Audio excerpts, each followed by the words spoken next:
Good afternoon students. Hindi गद्य खंड के अंतर्गत हमारा जो प्रकरण चल रहा है वह है निबंध बात। आइए निबंध को आगे समझते हैं। बात का तत्व समझना हर एक का काम नहीं है और दूसरों की समझ पर आधिपत्य जमाने योग्य बात गढ़ सकना भी ऐसो वैसों का साध्य नहीं है। यहाँ लेखक यह बताने चाहते हैं कि बात के तत्व को समझना यानी कि बात के अर्थ को समझना हर किसी के बस की बात नहीं होती है और दूसरों को अपनी बात समझाने के लिए ऐसी बात का निर्माण करना भी हर किसी के बस का कार्य नहीं है। बड़े बड़े विज्ञवरों तथा महाकवीश्वरों के जीवन बात ही के समझने समझाने में व्यतीत हो जाते हैं। यहाँ कहा है कि बड़े बड़े विद्वान और बड़े बड़े जो महाकवि हैं उनका पूरा जीवन दूसरों को अपनी कविताओं के माध्यम से, अपने लेखों के माध्यम से अपनी बात समझाने में ही व्यतीत हो जाता है।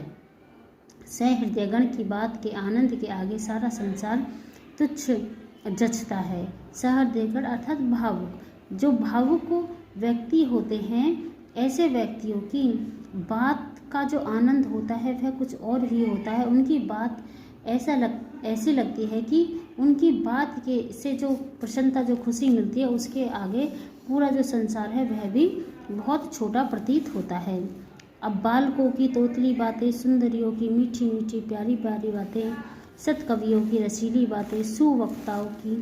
प्रभावशील बातें, जिनके जी को और का और न कर दे उसे पशु नहीं पाषाण खंड कहना चाहिए। अब ये यहाँ पर ये कहा है लेखक ने कि देखो जो छोटे बच्चे होती हैं उनकी तोतली बातें और सुंदरियों की जो प्यार से भरी हुई मीठी मीठी बातें होती हैं और जो सत्कवि जो होते हैं, अच्छे कवि जो होते हैं, उनकी रस से भरी हुई बातें, अच्छे वक्ताओं की, श्रेष्ठ वक्ताओं की, दूसरों पर प्रभाव डालने वाली बातें अगर किसी व्यक्ति के हृदय को प्रभावित नहीं करती है, किसी व्यक्ति के हृदय पर अपना प्रभाव नहीं डालती है और उसके हृदय को परिवर्तित नहीं करती है, फिर तो ऐसे व्यक्ति को पशु नहीं बल्कि पत्थर कहना चाहिए, क्योंकि पत्थर ये होता है जिस पर कोई प्रभाव नहीं होता है। अब ये कहा है कि पशु नहीं, पशु किस लिए कि कुत्ते बिल्ली आदि को विशेष समझ नहीं होती है तो भी पुचकार के तू पूसी पूसी इत्यादि बातें कह दो तो भावार्थ समझ के यथा सामर्थ्य स्नेह प्रदर्शन करने लगते हैं। यानी कि कुत्ते बिल्ली जैसे जो जानवर होते हैं उन्हें भी अगर प्यार के साथ पुचकारा और बुलाया जाता है तो वो भी उस बात को समझ जाते हैं और बुलाने वाले व्यक्ति की तरफ अपने प्रेम को प्रदर्शित करने लगते हैं। फिर वह मनुष्य कैसा जिसके चित्त पर दूसरे हृदयवान की बात का असर न हो। इसलिए कहा है कि वह मनुष्य कैसा, फिर वो मनुष्य नहीं, वो तो पत्थर है जिसके हृदय पर दूसरे भावुक व्यक्ति की बात का कोई असर नहीं हो।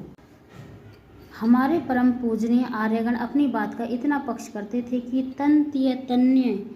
धाम धन धरनी सत्य संधि कह तृण संबन्नी अथच प्राणन ते सुत अधिक है, सुत ते अधिक है, प्राण ते दूनो दशरथ तजे वचन न दीनो जान। अब यहाँ पर लेखक ने हमारे पूर्वजों की ओर संकेत करते हुए कहा है कि हमारे पूर्वज जो थे वो अपने वचन के पक्के होते थे और अपने ये कहा है कि यहाँ पर सत्य संधि, सत्य प्रतिज्ञा के लिए संबरनी, तृण संबरनी, अपने वचनों का पालन करने के लिए, अपनी सत्य प्रतिज्ञा के लिए वो अपने शरीर को, स्त्री या पत्नी को, पुत्र को, घर को, धन को और भूमि को भी तृण सम यानी कि तिनके के समान त्याग करने में जरा भी संकोच नहीं करते थे। अथच और भी कहा है कि प्राणों से पुत्र अधिक होता है और लेकिन सुत अर्थात पुत्र से भी अधिक प्राण होते हैं, लेकिन राजा दशरथ ने इन दोनों को त्याग दिया था। किस लिए त्याग दिया था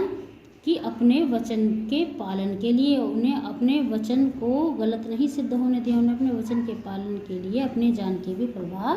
नहीं की इत्यादि। उनकी अक्षर संपदा कीर्ति सदा संसार पट्टिका पर सोने के अक्षरों से लिखी रहेगी। इसलिए संसार में उनकी जो अपने वचनों के प्रति प्रतिबद्धता थी वह उसका यश जो है वो हमेशा संसार के की पट्टिका पर सोने के अक्षरों में लिखा हुआ मिलेगा।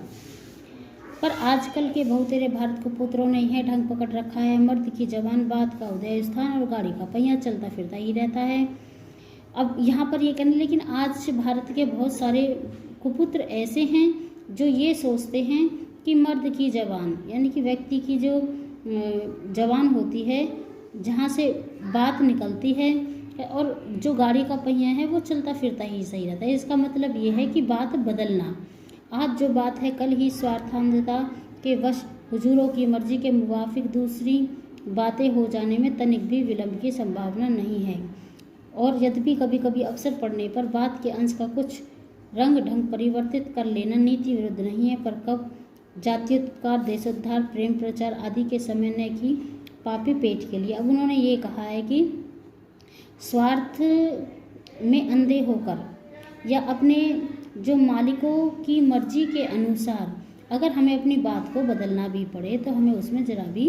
देर नहीं करनी चाहिए। और ये कहा है कि अवसर पड़ने पर अवसर के अनुसार, परिस्थितियों के अनुसार अपनी बात को परिवर्तित कर देना भी कोई नीति के विरुद्ध कार्य नहीं है। लेकिन वास्तव में देखा जाए तो अपने वचन को बदलना जाति के उपकार के लिए, देश के उद्धार के लिए, प्रेम के प्रचार के लिए आदि के समय अगर हम करते हैं तो वो ठीक होता है। यानी कि दूसरों की भलाई के लिए हो, देश की भलाई के लिए हो, किसी की भी भलाई के लिए हो, अगर हम उसके लिए अपनी बात को, अपने वचन को बदलते हैं तो वो उपयुक्त होता है, न कि पापी पेट के लिए, न कि अपने स्वार्थ के लिए। यदि हमें अपने स्वार्थ के लिए, अपने पेट को भरने के लिए अपने वचन से फिरते हैं, अपनी बात को बदलते हैं तो वह सर्वथा गलत होता है।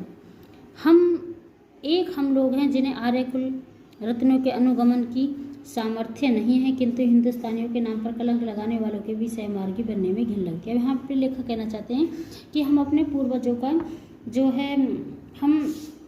अनुगमन नहीं कर सकते, अर्थात हम अपने पूर्वजों का अनुसरण नहीं कर सकते हैं। जैसे कि वो अपने वचन के पक्के थे, हम भी अपने वचन के पक्के नहीं हो सकते हैं, उनके समान कार्य नहीं कर सकते हैं। लेकिन जब जो कोई हिंदुस्तानियों के नाम पर कलंक लगाता है तो हम उनके भी साथी बनने में भी हमें घिनने लगती है, यानी कि हम उनका भी साथ देने के लिए तैयार नहीं होते हैं।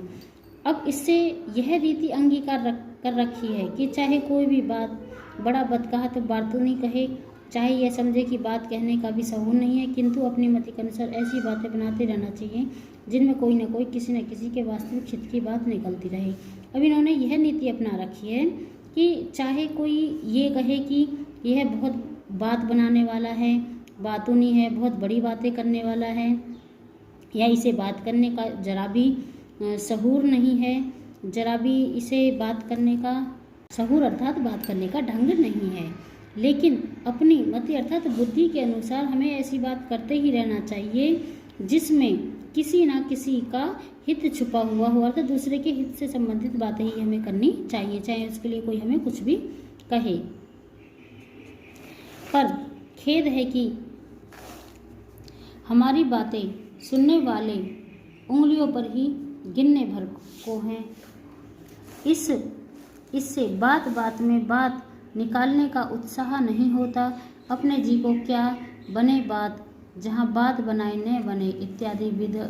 विदग्ध धालापों की लेखनी से निकली हुई बातें सुना के कुछ हौसला लेते हैं और बिन बात की बात को बात का बतंगड़ समझ के बहुत बात बढ़ाने से हाथ समेट लेना ही समझते हैं कि अच्छी बात है। अब ये कहते हैं कि यहाँ पर अगर हम देखें कि हमारी बातों को सुनने वाले जो होते हैं वो भी बहुत कम मात्रा के ही व्यक्ति होते हैं, बहुत कम संख्या में होते हैं। इसलिए हम बात बात में बात बनाने का जो उत्साह है उसको जागृत नहीं कर पाते हैं। अब फिर हम यह सोच चाहते हैं कि जहाँ बनाने से भी बात नहीं बनती है वहाँ पर बात क्या बनाए, अर्थात जहाँ कोशिश करने से भी कुछ नहीं हो सकता तो फिर इस कार्य को करने से क्या फ़ायदा। अब ये कहा है कि कुछ ऐसे होते हैं जो विदग्धालापों का अर्थ होता है विद्वतापूर्ण कथन, कि कुछ विद्वतापूर्ण कथन ऐसे होते हैं जिनको लिखने से दूसरों को अपने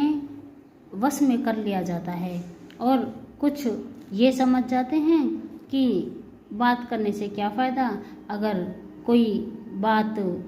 बिगड़ जाए या कोई बात गलत निकल जाए मुंह से तो फिर बात का बतंगड़ बन जाता है, अर्थात लड़ाई होने की संभावना होती है। इसलिए वह आगे बात ना करके अपना हाथ समेट लेना ही समझते हैं कि यही अच्छी बात है कि कोई बात नहीं की जाए।